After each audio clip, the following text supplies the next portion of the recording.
main achievements recently we have, also supported by ministry recent years, we have a support for epilepsy surgery. Let's talk politics. We all know that in order to achieve positive reform regarding the epilepsies, we do require clinicians and researchers who can educate and lead governments. This week, meet the positively impactful neurologist and Ministry of Health advisor, Samson Khachatryan from Armenia. Thank you very much for joining us today, Samson. It's brilliant to have our first person from Armenia here. Could you tell everybody a bit about yourself? Great to have this opportunity. Thank you very much for this invitation. I hope I can represent Armenia well for the first time.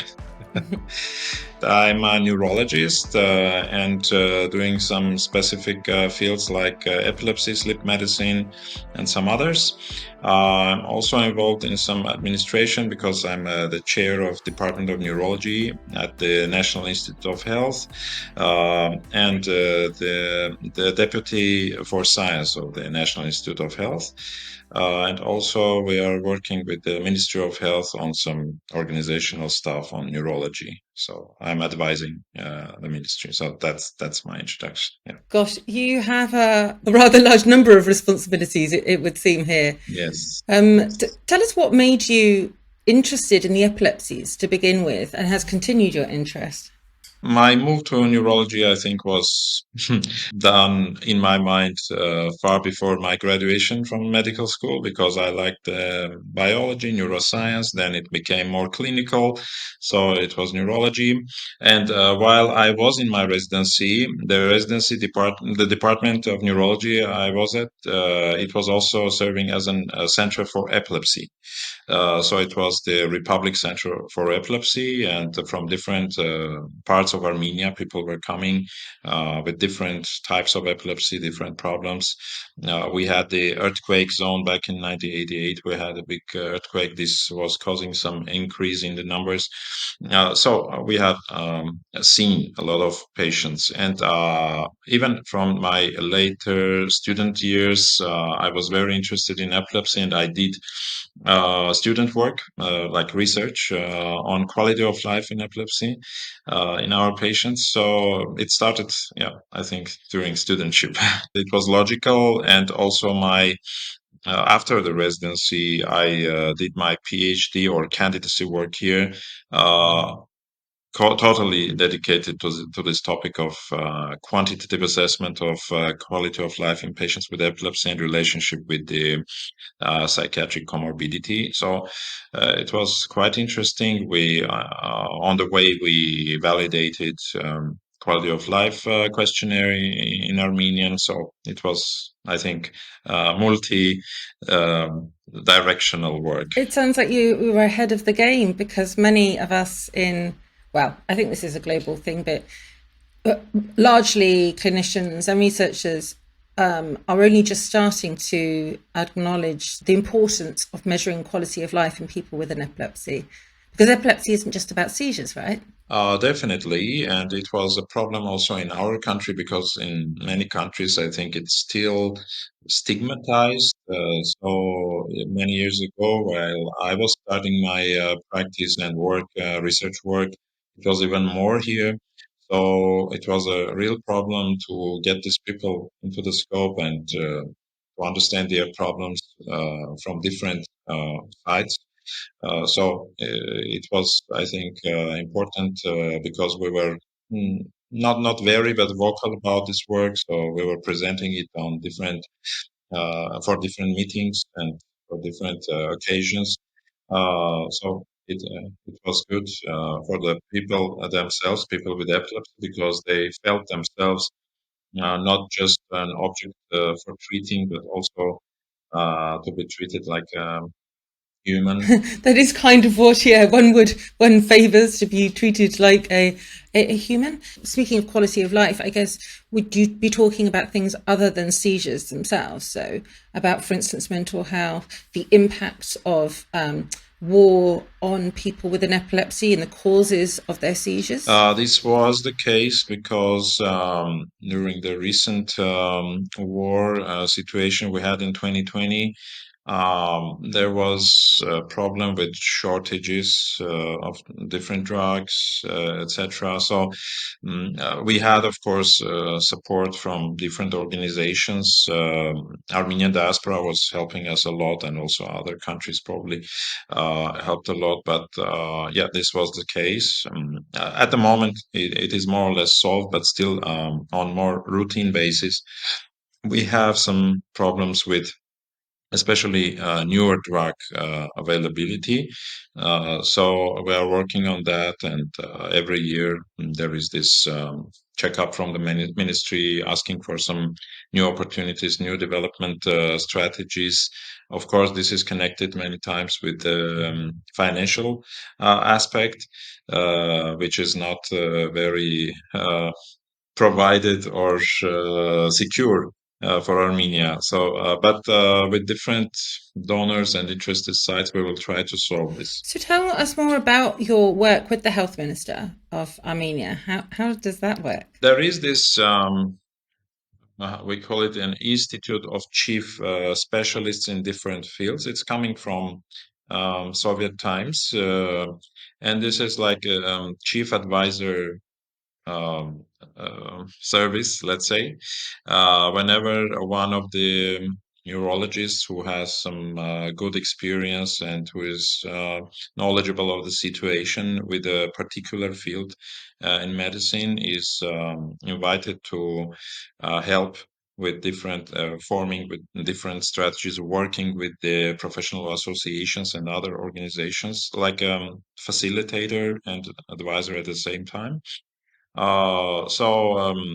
I raise some issues in different subfields of neurology, and we try to involve some narrow specialists for this to understand how we can solve. Sometimes this is more like a clinical organizational issue. Sometimes it's more like financial or having some donations issues. So it's different. Yeah. Rather than neurology as a whole, do you bring up specifically the epilepsies and common comorbidities, or is it the whole shebang? Yeah, it depends on subfield, but epilepsy is among the priorities because some epilepsy drugs, for example, are covered by the Ministry of Health for some big populations of patients.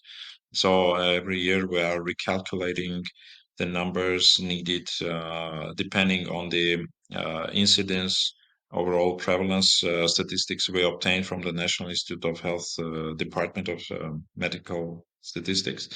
It's quite like a in progression, work in progression. So we are updating every year, trying to meet some other expectations people have.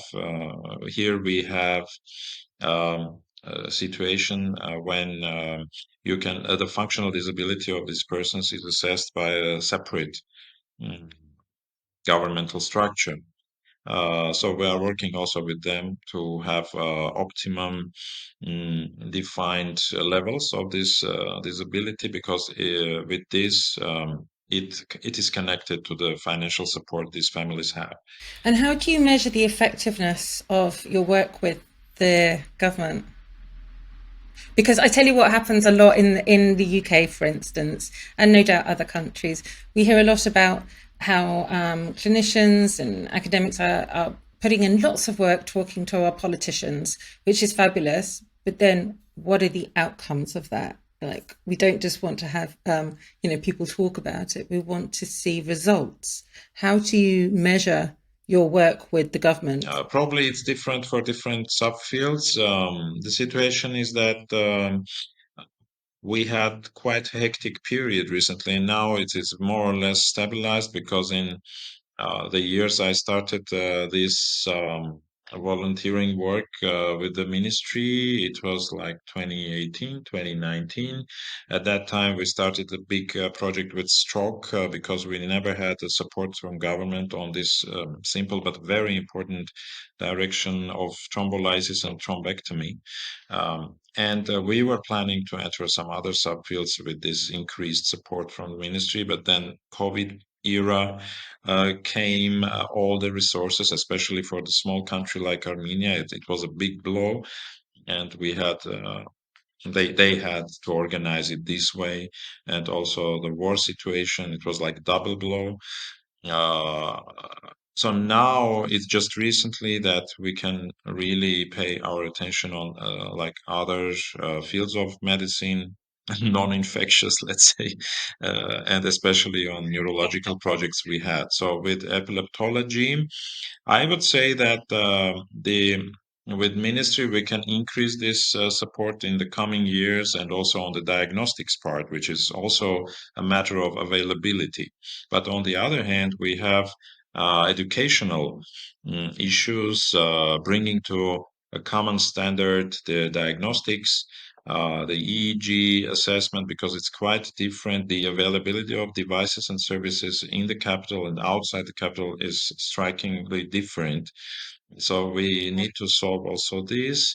And we are thinking about creating a fellowship program within the Department of Neurology at the National Institute of Health, which will help to prepare more people or update some neurologists on some basics, but also with a fewer people probably entering more advanced fellowship opportunities. So with this, we can really increase. And I can say that the school of epileptology is quite good in Armenia, because we had a famous professor, our teacher, Professor Vahagan Darpinian, late professor, who established all these grounds for future development. So we feel also obliged for his memory to move forward with this. So we have good school of epileptology in the pediatric neurology field, and also the adult epileptology. And one of the main achievements recently we have, also supported by a ministry recent years, we have a support for epilepsy surgery. So and this will increase the coming years. I'm also involved in this program. So our colleagues from pediatric epileptology are moving it forward, but now it's more increasing for adults. So we collaborate with international groups. We have the Armenian chapter of International League Against Epilepsy, of course. So with this organization, we also plan to lobby some important aspects. So it's being done, but it needs some more attention, of course, as usual. And we will need to be more probably potent on it, yes. Thank you so much to Samson for giving us insight into the situation for people with an epilepsy in Armenia, plus for sharing the positive impact that a neurologist can have upon a whole country.